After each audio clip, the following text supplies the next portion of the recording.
नमस्कार। HP exam notes में आपका स्वागत है। हमने कल जो है अपने यूट्यूब चैनल पे प्यारी बहना स्कीम को लेकर एक वीडियो अपलोड की थी, जिसमें हमने आप लोगों को बताया कि ये जो है स्कीम वापस से शुरू हो गई है और वेलफेयर में जो है इसके फॉर्म लिए जा रहे हैं।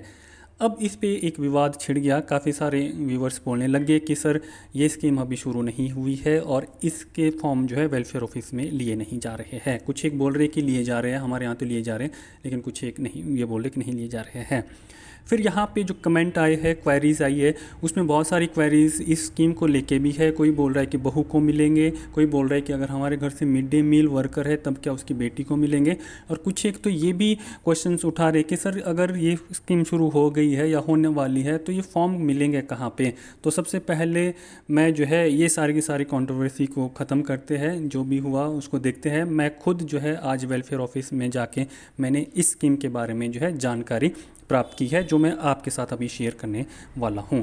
तो यहाँ पे सबसे पहले देखते हैं कि जिनको ये प्रॉब्लम्स है, स्कीम को समझ ही नहीं आ रहा है कि ये स्कीम है क्या, इसमें कौन पात्र है कौन नहीं है, या किसी को फॉर्म नहीं मिल रहा है जनरली, तो आप हमें जो है आपने करना क्या है, आपने हमारे यूट्यूब चैनल का स्क्रीनशॉट लेना है और उसे हमें इस नंबर पे व्हाट्सएप करना है।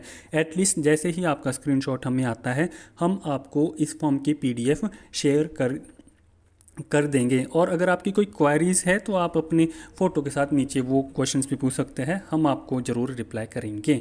वीडियो को देखते हैं कि ये जो स्कीम है प्यारी बहना स्कीम, यहाँ पे सबसे बड़ा डेवलपमेंट क्या हुआ कि ये स्कीम जो है थोड़ी जल्दी में जो है आम लोगों के लिए शुरू की गई है। ऐसा जो है हमारे नेता प्रतिपक्ष भी बोल रहे हैं। ये इलेक्शन कमीशन के पास गए थे और इन्होंने कहा कि सरकार ने जो है इलेक्शंस में इन्फ्लुएंस करने के लिए जो है हिमाचल प्रदेश की महिलाओं को बेवकूफ़ बनाने के लिए या हिमाचल प्रदेश की महिलाओं को इन्फ्लुएंस करने के लिए ये स्कीम जल्दबाजी में जो है शुरू की है, तो इलेक्शन कमीशन इस पर बैन लगा दे। ये हमारे जो है पूर्व सीएम जय राम का कहना है इस पर। और सरकार चाहती है कि 1 जून से पहले किसी भी तरह से जो है ये स्कीम शुरू की जाए, ताकि महिलाओं को 1500 रुपये मिलेंगे और उसके अच्छे परिणाम शायद जो है रिज़ल्ट में मिले उनको, वोटिंग्स में मिले, इलेक्शन में मिले उनको। तो इस वजह से ये बात तो हमें मानना होगा कि स्कीम थोड़ी सी जल्दबाजी में शुरू हुई है, तो और लोगों को भी जो है इसके बारे में उतनी सटीक जानकारी नहीं है। तो कभी ये बंद हो रही है, कभी ये शुरू हो रही है। जब शुरू हो रही है तो हमने देखा कि यहाँ पे पूर्व प्रधानमंत्री इंदिरा गांधी, चीफ मिनिस्टर सुखविंदर सिंह सुक्खू की फ़ोटो हटा दी गई है, कुछ नई कंडीशन लगा दी गई थी, लेकिन फिर से ये बंद हो गई है। तो यहाँ पे ये शुरू खींचातानी जो है हमें देखने को मिल रही है और इसी वजह से जो है आम लोगों के बिटवीन्स जो है कन्फ्यूजन पैदा हो गई है।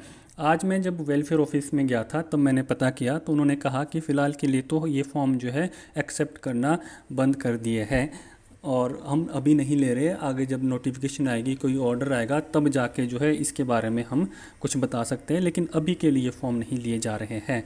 तो हमारा सोर्स ऑफ इन्फॉर्मेशन क्या था? तो हमारा सोर्स ऑफ इन्फॉर्मेशन तो न्यूज़पेपर था। हमने न्यूज़पेपर में पढ़ा और वेबसाइट्स में पढ़ा और वो आप लोगों के साथ शेयर की।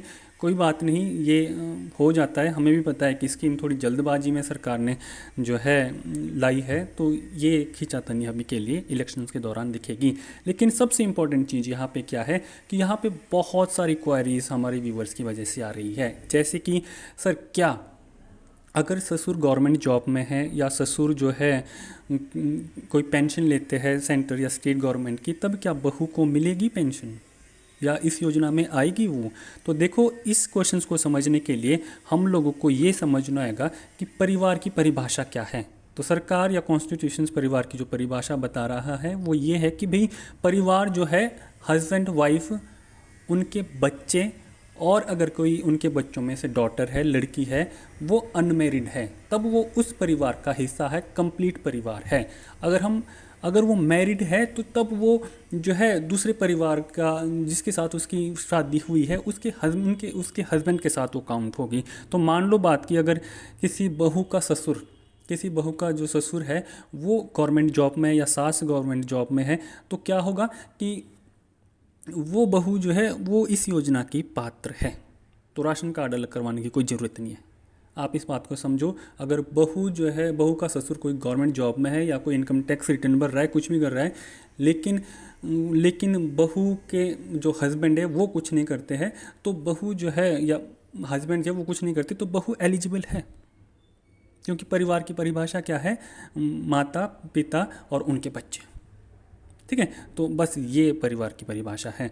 दूसरी बात यहाँ पे जो सबसे इम्पोर्टेंट क्वेश्चन था वो पूछा गया था कि सर मेरी mother mid day meal worker है, या मेरी मदर आशा वर्कर है, या आंगनवाड़ी वर्कर है, और आंगनवाड़ी में भी सहायक वर्कर है, तो क्या मैं जो हूँ इस स्कीम के लिए एलिजिबल हूँ कि नहीं हूँ। देखो, अगर हम कॉमन सेंस भी लगाएं, देखें समझे खुद भी, मिड डे मील वर्कर की उतनी ज़्यादा पेंशन नहीं होती, आशा वर्कर की उतनी ज़्यादा पे भी नहीं है, और क्या बोलते हैं जो आंगनवाड़ी वर्कर है, सहायिका है, उसकी भी उतनी ज़्यादा पे नहीं है। तो हमारे हिसाब से तो अगर किसी बेटी की मदर जो है मिड डे मील वर्कर है तो वो इस स्कीम के अंडर आनी चाहिए। लेकिन इसमें कंडीशंस क्या बताई गई है कि भाई मिड डे मील वर्कर, अगर फैमिली से कोई मिड डे मील वर्कर भी है तो भी जो है बेटी स्कीम के अंडर नहीं आएगी। और अगर हम स्पेसिफिकली बात करें तो ऐसे प्रॉपर क्लियरिफिकेशंस, प्रॉपर डिटेल्स जो है अभी सामने नहीं आ सकती, इसके लिए कुछ टाइम लगेगा। दूसरा क्वेश्चन ये भी है कि सर अगर मदर जो है ओल्ड एज पेंशन लेती है, या फादर जो है, हमारे मदर फादर जो है ओल्ड एज पेंशन स्कीम लेते हैं, तब क्या मैं या बेटी जो हूँ इस स्कीम के योजना के अंतर्गत आती है। तो जब मैंने वेलफेयर डिपार्टमेंट से इसके बारे में पूछा तो उन्होंने कहा कि अगर mother father old age pension ले रहे हैं तो बेटी को इस स्कीम के अंदर लाया जा सकता है, मतलब एलिजिबल है बेटी फॉर्म भर सकती है इस स्कीम के लिए। दूसरी बात कि कितनी महिलाएं परिवार से स्कीम के लिए भर सकती है, कितनी महिलाएं इस स्कीम के अंडर आती है। अगर एक ने अप्लाई कर दिया, क्या दूसरी अप्लाई कर सकती है? तो हाँ भाई, मतलब हाँ, दूसरी अप्लाई कर सकती है, एक से ज़्यादा महिलाएं भी जो है इस स्कीम के लिए अप्लाई कर सकती है। लेकिन ये जो स्कीम है, जो डेटा काउंट किया गया है, वो शायद 5 लाख महिलाएं हैं, 5 लाख पहली महिलाएं जो इसको भर देगी वो उनको पहले मिलेगा। बाकी दूसरे फेज़ में अगर ये जारी होती है और इसमें चेंजेस लाए जाते हैं, बजट का कोई प्रावधान किया जाता है, तो इसको बढ़ाया भी जा सकता है। अभी फ़िलहाल के लिए जो सरकार के पास कैलकुलेशन है वो लगभग 5 लाख महिलाओं के आसपास का कैलकुलेशन है, वो आप देख सकते हैं। तो यहाँ पे मेन बात ये भी है कि स्कीम जो है टोटली पॉलिटिक्स में के खींचातानी में आ चुकी है। कभी प्रतिपक्ष के नेता जयराम ठाकुर इलेक्शन कमीशन के पास आपत्ति दायर करते हैं, कभी चीफ मिनिस्टर सुखविंदर सिंह को जो है इसमें कुछ चेंजेस ला के जो है आप लोगों के बिटवीन या हमारे बिटवीन जो है स्कीम शुरू कर देते हैं। लेकिन वेलफेयर डिपार्टमेंट बोल रहा है कि अभी के लिए ये जो है हम फॉर्म नहीं ले रहे हैं। होप सो कि आपको यहाँ से जो कन्फ्यूजन थी वो समझ आ गई होगी। अगर आपको आपके सारे डाउट क्लियर है तो कोई बात नहीं, आप हमारे वर्क को वीडियो को लाइक कर सकते हैं, अच्छी बात है। अगर आपको कोई प्रॉब्लम है स्कीम से लेकर, तब आप हमें इस व्हाट्सएप नंबर पे जो है कांटेक्ट व्हाट्सएप कर सकते हैं। और इसके लिए आपको जो है एक स्क्रीनशॉट लेना होगा जिसमें जो है आपने हमारे यूट्यूब चैनल को सब्सक्राइब किया होगा। अब आप बोल भी सकते हैं सर आप फ्री में भी तो कर सकते हैं। हाँ, फ्री में भी कर सकते हैं, लेकिन अगर थोड़े से मान लो 500 क्वेरीज भी आती है तो जो लड़का 500 को व्हाट्सएप करेगा वो अपने आप में थोड़ा टफ रहेगा ना। तो ऐसा कुछ भी नहीं है, आप चैनल सब्सक्राइब कर सकते, इतना टफ काम नहीं है, हमें भी मोटिवेशंस मिलेगी। और अगर इस स्कीम को लेकर आगे भी कोई अपडेट आती है तो मैं आपके साथ ज़रूर शेयर करूँगा। This is all about for the day. Thanks for watching.